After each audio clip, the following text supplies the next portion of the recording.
On the 20th of July, 1944, the radio room of a Japanese submarine lying at Singapore sent Tokyo a full account of where the boat intended to be and when. Her captain was Takakazu Kinashi. 2 years before, in the Black Water off Guadalcanal, he had put a spread of torpedoes into the American carrier Wasp and sunk her. And the Navy had since handed him something it wanted more than a carrier.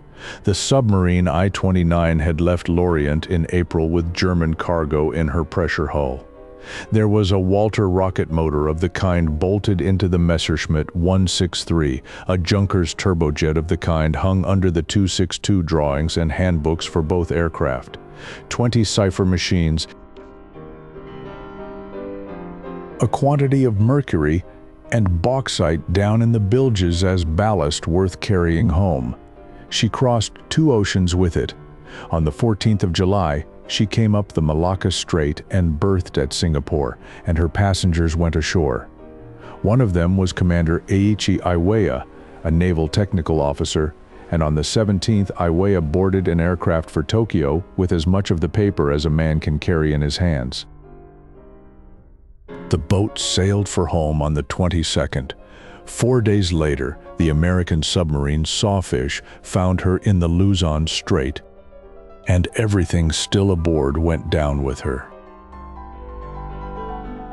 So what reached Japan was not a rocket motor, it was an instruction manual, a set of general arrangement sketches and some figures, and Mitsubishi had to build the airplane out of that. The Japanese called it Shusui, short, tailless, wing-shaped, a rocket chamber in the back and no undercarriage worth the name. It existed to climb to 25,000 feet fast enough to shoot at a B-29 and then come down again as a glider. In the summer of 1944, no aeronautical problem in the Japanese Empire mattered more. It was also, on paper, the one program the Army and the Navy had agreed to run together. An accord between the two air services in August 1943 had set up a joint Aeronautical Technology Committee, and the rocket interceptor belonged to both of them. The Navy would call it Shusui. The Army would call it the Ki-200. Same drawings, same manufacturer, same motor. That arrangement deserves attention, because outside it, the two services shared nothing whatsoever. Each ran its own air headquarters under its own ministry. Each ran its own research establishment doing development work on new combat types, the Army Arsenal at Tachikawa and the Naval Air Depot at Yokosuka, and each kept what it learned. They numbered their aircraft differently, numbered their engines differently, and issued guns of the same nominal bore firing ammunition that would not fit the other service's weapon. Before the war, a purchasing mission staffed by officers of both services had gone to Germany together, inspected the industry together, and come home with a Heinkel, a Messerschmitt, a Junkers, and a set of Daimler-Benz engines. Then the Army bought a license for the inverted V-12 and gave it to Kawasaki, and the Navy bought a license for the same engine and gave it to Aichi, and Japan built one German power plant on 2 production lines under 2 names. That was the pattern for anything foreign. When a captured aircraft or a set of drawings came in, whichever service had it insisted on studying the material first and handed it to industry afterwards, and then to one chosen firm which kept it from the rest. The American survey team that went through the industry after the surrender found cases where both services had obtained the same foreign airplane and put it out to different companies for development, neither telling the other. Nakajima was the largest aircraft manufacturer in the country, better than 1/3 of all combat airframes and close to 1/3 of all aero engines. Inside Nakajima there were 2 firms. OTA and Utsunomiya built for the Army while Koizumi and Handa built for the Navy. The Hamamatsu Engine Works belonged to the Army alone and the Omiya Engine Works to the Navy alone, and only the Musashi engine plant did work for both. At OTA, they were turning out the Ki-84, the best fighter the Army ever put into squadron service. 10 miles away at Koizumi, in the same prefecture, under the same company name, the same firm was turning out Zeros, No pilot in either service would ever be issued the other's airplane. The survey put it flatly in its industry report. No effective cooperation existed between the Army and the Navy. The investigators wrote, "In spite of direction from the top of the government that there should be, and within any one company doing work for both services, two organizations existed side by side, one for Army work and one for Navy work. The machine tools gave the game away. Between them, the two services owned or controlled most of the machine tools in Japan and leased them out to the aircraft firms as required. A lathe on the Army's books could not be put on Navy work. A Navy jig could not be handed to an Army line. It made no difference how urgently it was wanted or how long it stood idle. The government created the Ministry of Munitions in November 1943 to end exactly this. Its Air Ordnance Bureau was to gather planning, materials, and equipment into one pair of hands and close out the era in which two armed forces ran their own industrial policies. What followed instead was that the Army and the Navy kept their own supervisors inside the factories, held on to the plants that mattered, drew up their own programs for aircraft armament, components, and raw materials, and declined to give the ministry the details. The ministry spent the rest of the war handling civilian goods. Both of them went on building aircraft in their own workshops as well, and between them they finished the war as the sixth largest producer of combat aircraft in their own country. Saburo Endo ran that bureau. A lieutenant general who had spent the war arguing for standardization, he gave the Americans an answer afterwards that started with the two rival headquarters rather than with the bombing. Each of them had a decisive battle it meant to win. The Navy expected its battle north of New Guinea in June. The Army expected its own in the Philippines in August. Until those two came, nothing else counted. So everything went into the peak, and the peak arrived, and both battles went the wrong way. And by then the machinery had worn out, and the shelves stood bare. By that stage, the quarrel over parts had stopped being a quarrel. Competing for the same steel, the same light alloy, and the same fittings, the two services came to physical violence over it, and armed patrols belonging to one went and carried off supplies set aside for the other. That was not an incident, but a practice. And it got worse the longer the war ran. It reached the sky over Tokyo. An American officer interrogating a staff officer of the 10th Flying Division in October 1945 worked through the capital's air defense and eventually asked whether there had been a common fighter director center for the two air forces. The answer was that they operated independently, but there was liaison. The Army held the air over the land. The Navy, from Yokosuka and Kisarazu and Atsugi, covered its own immediate area.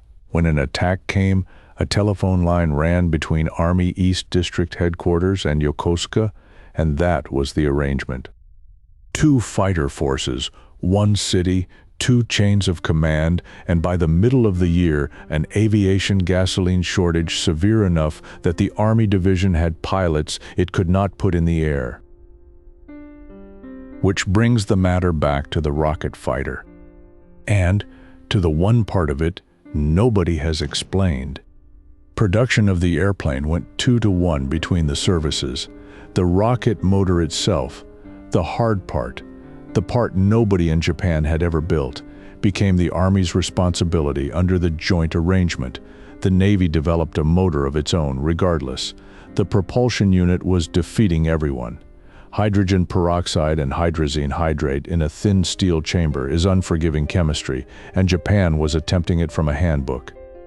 And when bombing forced Mitsubishi to move the prototypes out of Nagoya to Yokosuka in March 1945, the motor came with them unsolved.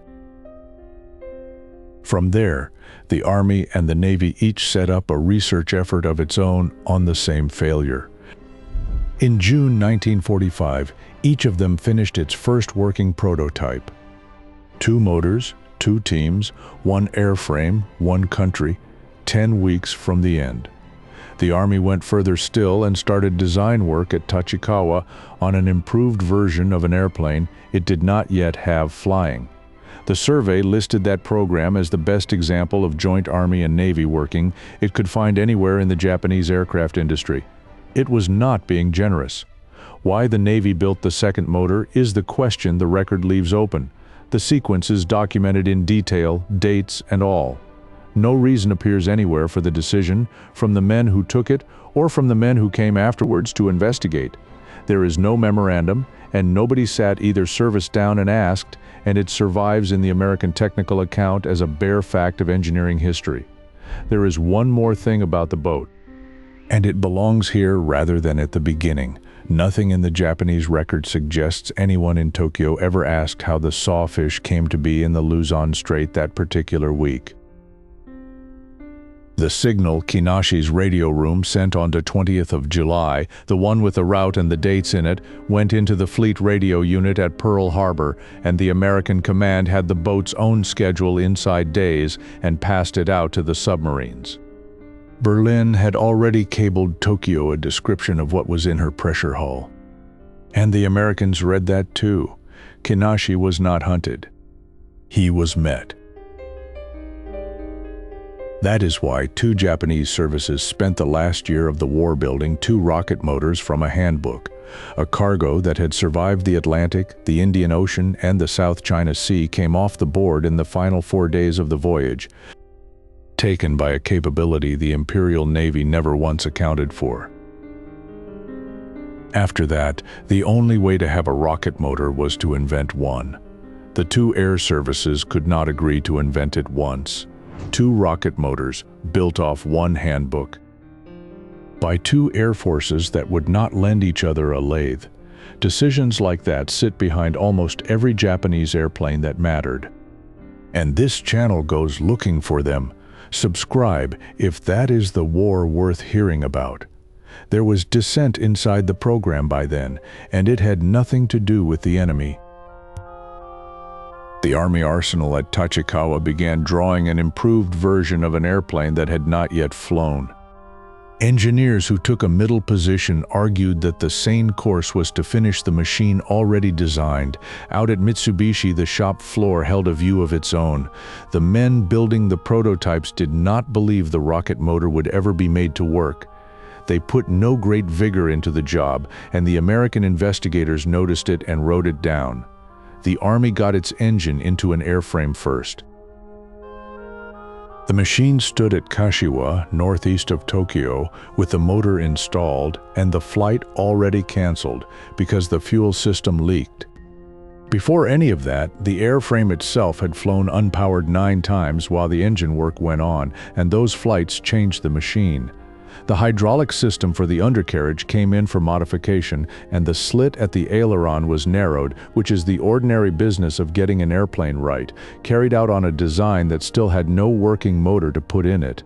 The Navy flew on July 7, 1945, from the airfield at Yokosuka. Everyone involved understood that Yokosuka was too small for this. The strip was short, and the margin was nothing. So to hold the weight down, they put aboard the smallest quantity of fuel the profile allowed. Takeoff was clean.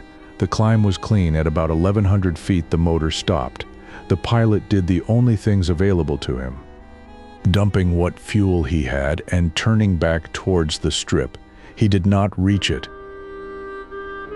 The airplane went into a house near the field and was wrecked, and he died a short time afterwards. When they opened up the fuel system to find out what had happened, the answer turned out to be the small fuel load itself. Under hard acceleration in a steep climb, the surface of the liquid in the tank had moved off the outlet, and the flow had stopped. They redesigned the whole system around that finding.